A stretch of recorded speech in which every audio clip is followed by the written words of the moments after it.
Hello, my dear! Hello, mga my dear! Collective reading tayo ngayon pero dedicated sa love. Ayoko talaga nito. Ayoko talaga ng ganito. Pero sige na nga.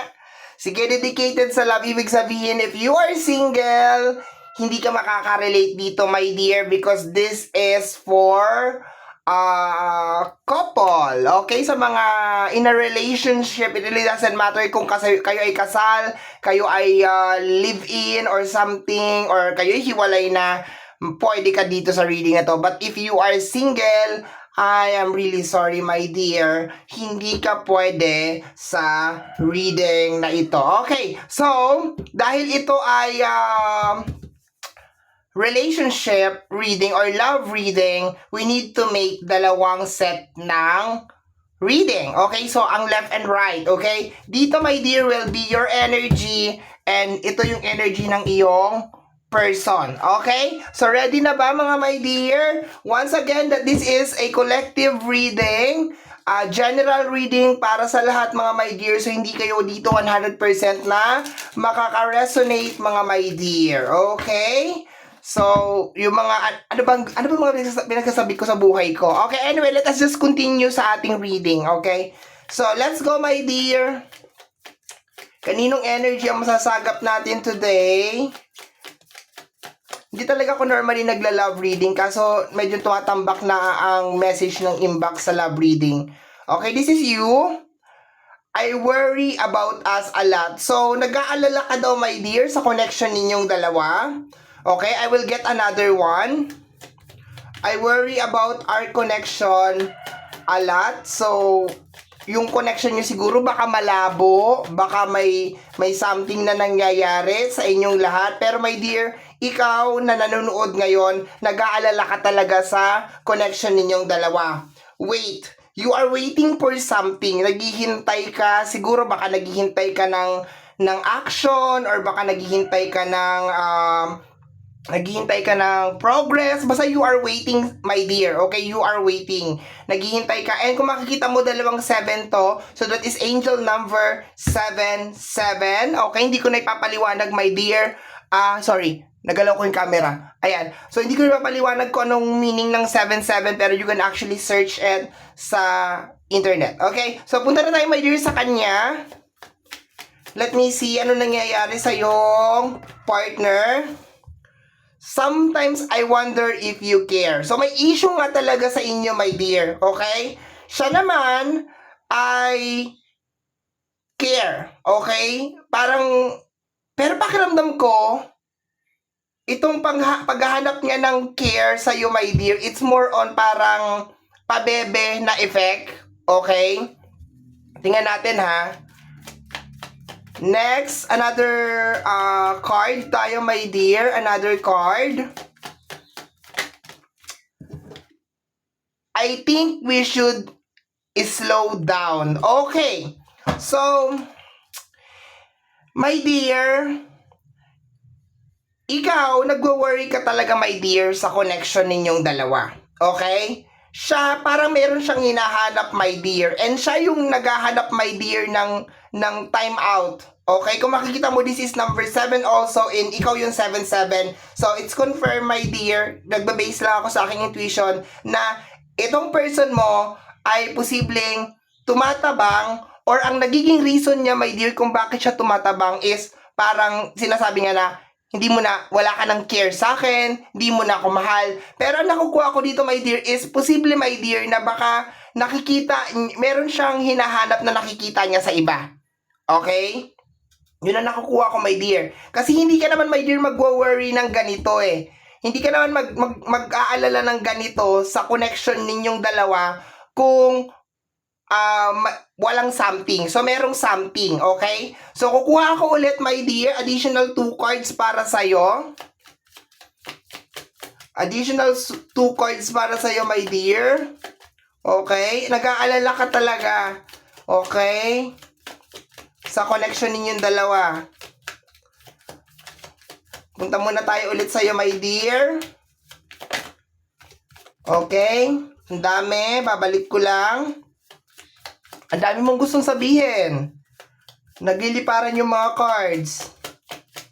Ang dami mong gustong sabihin. Okay, meron na nag-flip. We both know I am not the one for you. Okay. So my dear, baka pinaparamdam ng partner mo na marami kang kulang. Kasi hinahanapan ka niya eh. Itong card na to, my dear, hinahanapan ka niya. Maliwanag to, my dear, marami siyang hinahanap sa'yo. Kumbaga parang hindi siya kontento sa kung ano yung kaya mong ibigay. Okay? And sabi mo dito, we both know I am not the one for you. And hindi mo to sasabihin, my dear, nang wala lang. Sinasabi mo to kasi baka ito yung pinaparamdam niya sa'yo, my dear, na hindi ka sapat.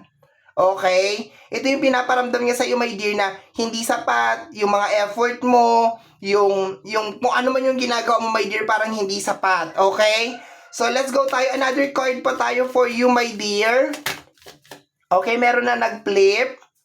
Sabi mo dito, I don't react when people mention you. Okay?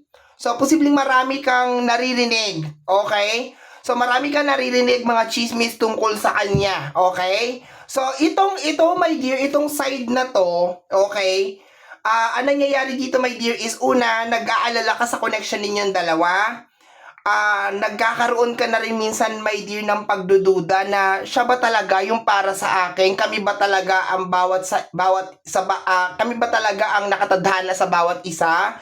And marami kang naririnig na balita or chismis tungkol sa tao na to. Pero pakiramdam ko, my dear, na hinihintay mo namang galing mismo sa kanya yung confirmation. Okay? So, it is really, really clear talaga, my dear, na may something na nangyayari sa connection ninyong dalawa. Okay? So, punta na tayo sa kanya. Kagaya ng sa'yo, my dear, dalawang card din. Okay?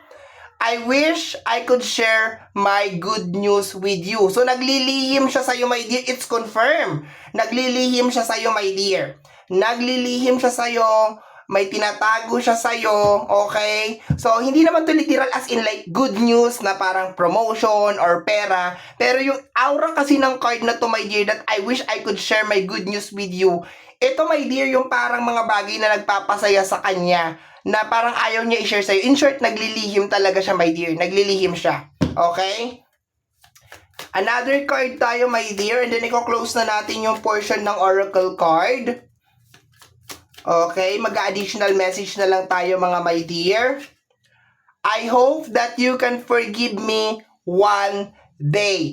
May kasalanan na ginagawa sa'yo to, my dear. Kasi sabi dito, I hope that you can forgive me one day. So, my dear, yung kutob mo, yung hinala mo, bakit siya nagbabago, yung lagi niyang sinasabi, my dear, na wala ka na kasing oras sa akin, o yung mga demand niya, o yung mga sinasabi niya na mahal mo pa ba ako, yung mga ganyan, yung inuunahan kanya na magalit, o yung mga ganyan, yung lagi mainit ang ulo niya. I think it is just an alibi, my dear. Kino-cover up niya lang, my dear, na parang wala na siyang feelings sa'yo. Okay, yun ang nakukuha ko, my dear. Parang wala na siyang feelings sa'yo, my dear. And I don't react, sabi dito, my dear, ng side mo, I don't react when people mention you. So, ibig sabihin, my dear, wala namang usok, my dear, kung walang apoy. So, ibig sabihin, meron siyang ginagawang something.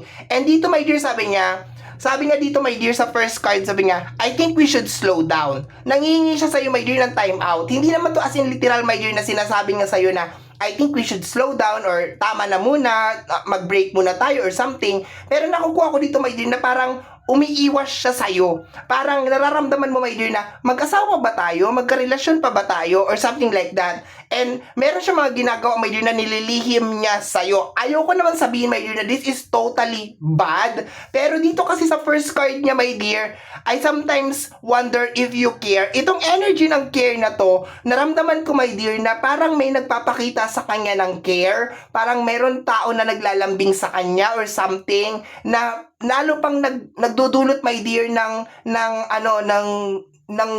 lamat sa relasyon ninyong dalawa. Okay? I wish I could share my good news with you. Ito kasi, my dear, yung I wish I could share my good news, this is a form of lihim. So, kino-confirm dito na naglilihim siya sa'yo. Okay? And I hope that you can forgive me one day. So, ibig sabihin, may ginagawa tong kasalanan, my dear. Okay? So, yung mga kutob mo, yung mga hinala mo, hindi ka nagre-react, itong pag-worry mo about sa connection ninyong dalawa is meron siyang dahilan. Okay? So, tingnan natin, my dear, mag-additional cards tayo. Additional cards tayo. Para mas maliwanag yung ating reading. 8 cards, left and right, 8 baraha para sa iyo, my dear, and 8 baraha din para sa kanya. Okay? Ano nangyayari sa ating cards? What is going on? Okay, tama na daw. Sa bagay, ilang beses ko na sinapol to, so pagod na siguro din yung baraha. Okay? So, mag-start tayo, my dear, sa'yo. 8 cards for you, my dear. Tingnan natin what is going on with you. First card mo, galing sa ating tarot, is the King of Cups. Okay? You are waiting. Naghihintay ka. Okay? Patiently waiting. Okay? Kasi si King of Cups is more on waiting. And kung makikita mo, my dear, ang dami na nangyayari, my dear, sa paligid mo. Maalon ang paligid ni King of Cups. Pero tingnan mo, talagang kinokontrol mo rin yung iyong emosyon dito, my dear. Okay? You are patiently waiting, na darating yung araw magiging maayos din to. Darating yung araw malalaman ko rin yung mga dapat kong malaman, okay? So, napakaganda ng character ni King of Cups kasi very understanding tong card na to, very loving, and kung makikita mo talaga yung posisyon niya o yung lugar niya, my dear, is nasa gitna talaga ng karagatan na humahampas talaga, my dear, yung mga alon. And that only shows, my dear, na ikaw yung klase ng tao, and possibly you are a water sign, Cancer, Scorpio, and Pisces, pero hindi ko kino-close yung iba mga zodiac sign. But this is only to show, my dear, na baka mahal na mahal mo talaga tong tao na to kasi hindi mo to gagawin. Hindi ka uupo sa isang sitwasyon or sa isang lugar na magulo and ini-expect mo na lang na one of this day para tong bagyo na uhupa na lang. Parang ganon. Okay? So, let's add another card. Hindi to partner, okay? We have here the 7 of Cups, okay? So, ang dami mo siguro mga pangarap, my dear, para sa kanya, para sa inyong dalawa, ayan. So, ang dami mo mga minamanifest, okay? So, posible din, my dear, magulo ang isip mo as of this moment, okay? Hindi mo alam kung anong uunahin mo, hindi mo alam kung anong gagawin mo, my dear. Na dahil din siguro sa sitwasyon, pero I can feel, my dear, na napakarami mong pangarap for both of you. I can feel na ang dami mong gustong mangyari para sa inyong dalawa or para sa pamilya ninyo, okay? Kaya you are giving this connection a second chance. Yun ang nakukuha ko dito, my dear. Okay? So next energy is, kung makikita mo pareha siyang cups, so ibig sabihin is more on emotion. Ibig sabihin very, very emotional attached ka sa kanya, okay? Tingnan natin, my dear. Siguro baka hinihintay mo rin na magbago siya. Okay, we have here another cups, okay? My dear, nilulunod ka ng emosyon, okay? Kung makikita mo dito, my dear, hindi to maganda. This is the 4 of Cups, okay? And minsan kasi itong 3 cups na to, this is a representation of third party or third energy. Ayan. Hindi ka actually makaalis-alis sa dito, sa King of Cups na to, okay? Kasi punong-puno ka ng question in your mind, okay? Yun ang nakukuha ko. So, paralyze yung energy mo as of this moment. Hindi to maganda yung energy ng 4 of Cups. So far, my dear, 4 cups yung nasa table natin sa side mo. So, ibig sabihin, emotionally bothered ka talaga, my dear, nitong sitwasyon na to. Ibig sabihin, talagang apektado ka talaga emotionally. Okay? So, tingnan natin, my dear. Next is another Wheel of Fortune, my dear. Tuwing lumalabas si Wheel of Fortune sa reading ko, my dear, this is more on an energy of second chance. So, baka gusto mong mabuo ulit tong connection ninyong dalawa. You are waiting. Kahit na siguro malinaw na sa dalawang mga mata mo na parang hindi talaga to magbo-work, pero parang nadudoon pa rin talaga yung salitang hope, umaasa, my dear, okay? Sa side mo na magiging okay tong connection ninyong dalawa. Tingnan natin, sige. We have here another King of Sword. Ayan, nagsama yung dalawang King. Ayan siya. Si King of Sword kasi is napakatalino nitong King na ito. So, ibig sabihin, alam mo na talaga, alam mo yung katotohanan. Mas pinipili mo na lang siguro my dear na magbulag-bulagan, okay? Magbingi-bingihan sa mga nangyayari. Kasi sabi mo nga rin kasi dito sa Oracle card sa bandang taas na I don't react when people mention you. I don't react pag, alam mo yon kasi parang as much as possible, umiiwas ka na lang sa gulo and posibleng sinisave mo yung relationship ninyo o yung connection ninyong dalawa. Ayan, pero may something talaga sa tao na to. Mamaya malalaman natin yan sa clarification, my dear. Okay? But so far, the King of Sword, ayan, nakikita pa ba sa screen? Okay? So, the King of Sword is energy o pagiging matalino. Okay? Nakukuha ko rin, my dear, yung energy na baka ayaw mo rin magsisi sa bandang huli. Okay? Na parang hindi mo binigyan ng second chance or hindi mo binigyan ng hope yung connection ninyo. Okay? But, damage na damage ka talaga dito, my dear. You are so damaged. Ayan, the 9 of Wands. Hindi mo man aminin, my dear, pero hindi mo talaga siya makalimutan at all. Okay? Malamang sinasabi mo sa mga tao na, ay, wala na, okay na, wala na. Pero, emotionally, nandun pa rin talaga siya. Okay? Baka for some of you, ini-stalk mo. For some of you, talagang nasa isip mo, nasa puso mo talaga siya emotionally. Hindi ka talaga makamove on sa kanya as in, my dear. Bakit? Kasi malalim talaga yung relasyon. Malalim talaga yung connection ninyong dalawa. Sabi nga dito, my dear, meron kang 7 of Cups. So, posibleng meron mga pangarap na binuo together.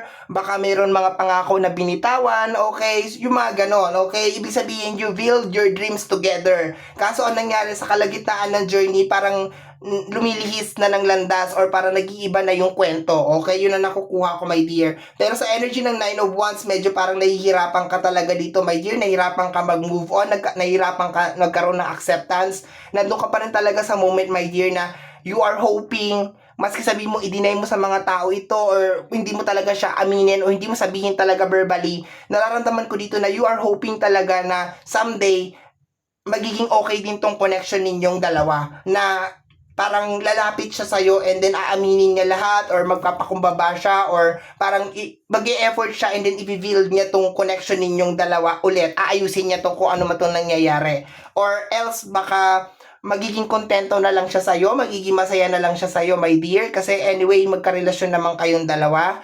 Okay, so let's go tayo. Last 2 cards tayo for you, my dear. Nakakaawa yung ano mo, yung energy mo, my dear. Okay? So, tuloy-tuloy ito, my dear. I think sa isang buong taon na to, my dear, na sunod-sunod, my dear, yung revelasyon tungkol sa, wala namang basura, my dear, na hindi nangangamoy. Walang sikreto na hindi nabubunyag, my dear. Lahat yan, my dear, mayroon yan time kung kailan may expose at mag-expose. I can feel, my dear, sa energy ng page na, mayroon mga message na parating for you, okay? Na parang, siyempre mag-aagaw yung emotion mo, my dear, denial, acceptance, at kung ano-ano pa. Pero I can feel na this year, meron mga confirmation, my dear, talaga, na parang hindi na talaga mag-work tong connection ninyong dalawa. Kasi, wala pa naman yung spread niya, my dear, pero nararamdaman ko na parang hindi siya mag-e-effort masyado. Tingnan mo ha, magka-clarify kasi tayo sa kanya. So, nararamdaman ko na parang talagang na-fall out yung love niya sa'yo, okay? Tingnan natin, my dear. Or baka merong distraction. Last card tayo para sa'yo, my dear. Last card. Let me see, my dear. Anong last card mo? Anong last card na? Anong last card mo, my dear, is the 5 of Swords. More away to, my dear. The more na sinusubukang i-fix, the more na parang nagkakaroon ng pag-uusap, the more away yung nangyayari. Because this is the 5 of Swords. Actually, my dear, may point ka eh. Kaso, I think itong tao na to, medyo may pagka, tong tao na to, something. May point ka, nag-aalala ka sa relationship ninyo, marami ka na-receive na mga patunay or confirmation na mga kutob mo, hinala mo, so on and so forth. Pero, yun nga, sinusubukan mo na lang i-ignore o sinusubukan mo na lang i-deadma talaga, my dear, as much as possible. Kasi, di ba, ayaw mo ng gulo or baka, di ba, may benefit of the doubt, yung mga ganun na nakukuha ko, my dear. So, yun yung situation mo, my dear. Ayan, posible din meron din mga issue na may kinalaman sa usapin ng pinansyal. Kung meron tong ginagawang kalokohan, my dear, o naglilihim sa'yo to, talagang hindi talaga magkakaroon ng kaayusan sa usapin ng pinansyal. Okay? Yun lang sasabihin ko sa'yo, my dear. Lalo na kung hindi transparent yung usapin ng pera sa inyong dalawa. Naglilihim yung isa, nagtatago yung isa, may plano yung isa, may agenda yung isa. Hindi talaga magiging maayos yung usapin ng pinansyal. Definitely, yung relasyon nyo talaga is makakaranas talaga ng shortage sa usapin ng pinansyal. Okay? Kasi hindi transparent sa usapin ng pera. Okay? So, i-close ko na, my dear, tong reading mo. Okay? So, nakuha ko na yung energy mo. I hope energy mo yung nakuha ko. And energy ng partner mo tong susunod natin na makukuha, my dear. Let me see. Tingnan natin yung kanya. 8 cards tayo para sa kanya, my dear. Nagustuhan mo ba yung ganitong mga reading, my dear? Mas gusto nyo ba talaga itong collective reading? Okay? Na may kinalaman lang sa love? Okay? So, first card niya is the Two of Pentacles. Okay? So, mayroon siyang binabalance sa may kinalaman sa usapin ng pinansyal. Ibig sabihin, my dear, may pinagkakagastusan to. Okay? May pinaglalabasan siya ng pera. Kaya ganito yung energy, my dear. Kaya, kung makikita mo rin, maalon din yung kanyang background over here. So, ibig sabihin, baka itong tao na to is imbis na ayusin yung mga problema talaga na dapat ayusin, baka parang nililihis niya or parang sinusubukan niyang takasan kung ano yung mga responsibilidad, yun na nakukuha ko. Pero so far, kung sa energy lang ng Two of Pentacles, this is more on juggling na may kinalaman sa usapin ng pinansyal. Okay, so alam mo yun, nagmumultitask siya. Okay, yun na nakukuha ko. Next, my dear, next na card para sa ating person. Okay, tingnan natin. Let me see.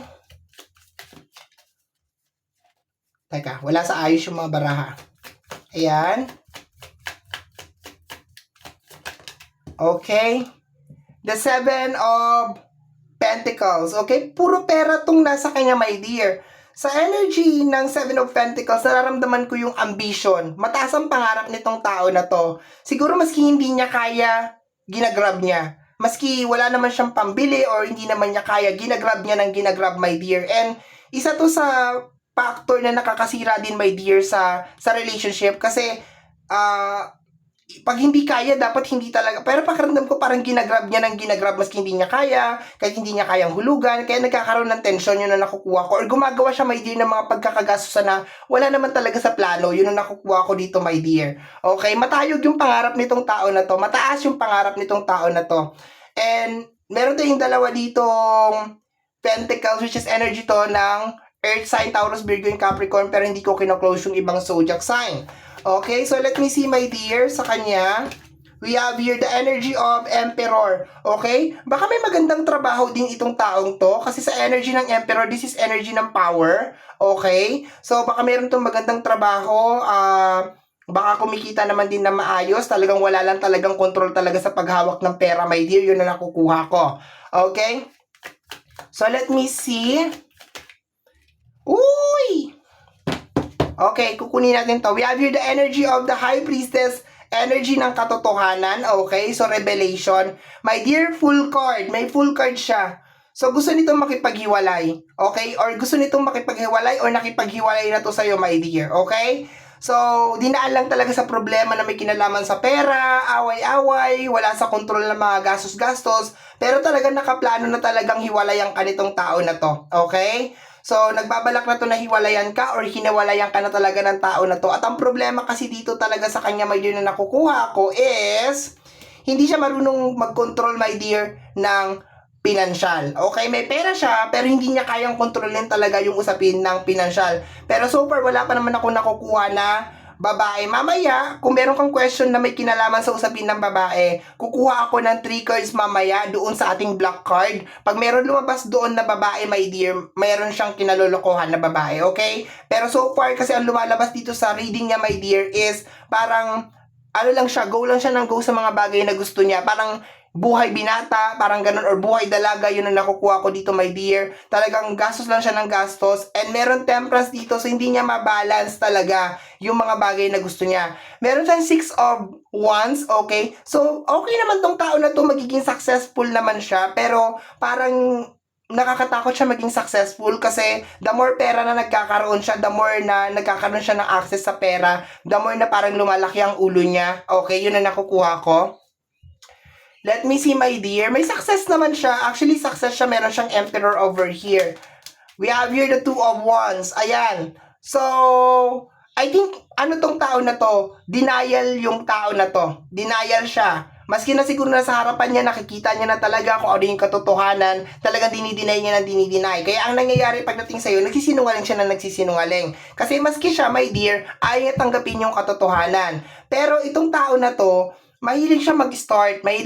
Sa paglabas ng full card over here, parang nakukuha ko na talagang nakaplano talaga siya na hiwalayan ka or talagang ginusto niya talagang makipaghiwalay sa'yo, my dear, para masunod niya yung kanyang mga kapritsyo o yung kanyang mga luho, my dear. Okay? Or baka ayaw niya yung pinapakialaman siya, ayaw niya yung dinidiktahan siya, gusto niya malaya lang talaga siya. Okay? Kaya yan yung nakukuha ko dito. The more mo siyang pinapakialaman, the more na magiging komplikado talaga yung inyong relationship. So, kailangan ibigay mo talaga sa kanya yung freedom kahit na parang nasasakripisyo na talaga yung pamilya o yung relasyon ninyong dalawa. I will be getting 3 cards, my dear, and I'm just hoping and praying, my dear, na walang babae na lumabas dito kasi hindi lumabas dito sa spread na to. Okay? Hindi lumabas sa spread na to. So, ibig sabihin, tinatago niya. Kung meron malalabas na babae or any queen, my dear, dito sa 3 cards na kukunin natin, ibig sabihin, itinatago niya sa'yo. Are you ready? Okay. Tingnan natin, my dear. Dito na lang ako nagbabase sa black card if meron mga message na parang kailangan talaga ng additional clarification. Okay? We have here the energy of the Jack of Wands. Okay? So, sabi ko kasi queen ang lalabas na bilang third party. So, hindi to exempted. Babasahin ko yung regular, my dear, na reading nito. Ang Jack kasi is more on explore. Okay, na nakukuha ko dito. Parang ready to start something si Jack of Wands or the Jack of Flowers. So, itong tao na to is very adventurous talaga to. Gusto niya talaga na parang laging bago, talagang outing or lumalabas or spend time with friends and ganon. Parang buhay binata tong energy na to. Kung makikita mo, this is the Jack of Wands. So, baka buhay binata to or meron siyang energy ng pagiging binata or baka hindi pa talaga siya ready na pumasok talaga sa relationship. Kahit nasabihin natin, my dear, siguro na mga nasa edad na siya na, nasa tamang edad na siya para mag-asawa. Pero, I think parang hindi pa talaga siya nakaka-get over talaga na, mag-asawa, binata or dalaga. I can feel also na parang pumasok lang to sa relationship para magkaroon ng katuwang sa buhay, yung parang ganon, yung meron tagalinis, meron tagalaba, meron tagaluto, yung mga ganon. So, yun ang pakiramdam ko, my dear, kung bakit lang to pumasok sa loob ng relationship. And pagdating sa mga personal matter, kagaya ng panghimasukan mo yung kanyang buhay, is ayaw niya. There's another Jack, my dear. So, very young yung kanyang energy, my dear. Very, very young, very, very adventurous, okay? Magaling din gumawa ng pera tong tao na to. Ayan, kaso ang problema, hindi siya marunong humawak ng pera. Magaling siya gumawa ng pera, pero hindi siya marunong humawak ng pera, my dear. Okay? The Queen, wala na akong masabi. My dear, puro tao to. And merong queen na lumabas. Definitely, merong tao na lumalandi sa kanya. Yun na lang sabihin natin, my dear. And, additional ko lang dito, posibleng double blade din tong tao na to. Okay? Pwede siyang pumatol sa kaparehas niya ng kasarian. Pwede kasi very confusing tong energy ng tatlong tao na to. Okay? And ayan, depende kasi sa zodiac sign. Pero so far lumabas si Queen, okay? So sa paglabas ni Queen over here, meron siyang tinatago na love affair sa iba or parang sabihin na natin pagnanasa sa iba. Bahala ka na kung babae man to o lalaki, hindi ibig sabihin na queen yan, babae yan. Posibleng lalaki din yan or posibleng kaya niya pumatol sa babae or lalaki. Something like that. Okay? So, posibleng double blade siya. Okay? So, My dear, yan ang ating collective reading para sa araw na ito. Somehow, my dear, sana nagustuhan mo tong reading na to at nakatulong sa iyo tong reading na to. Nagkaroon ka ng clarification, ng linaw, matulungan ka nitong reading na to para makapag-desisyon ka sa mga susunod na gagawin mo sa iyong buhay. Okay? So, once again, my dear, this is your collective reading or love corrective reading. Somehow, my dear, kung nagustuhan mo to, especially kung napadaan ka lang, don't forget to subscribe. Pag-click, my dear, ang notification bell para ma-update ka sa aking mga upload. And free to like, free to share, free to comment sa lahat ng ating mga videos. Once again, my name is RJ, also known as Apo J. Maraming salamat po and until next time, bye-bye. Thank you, my dear. Salamat po.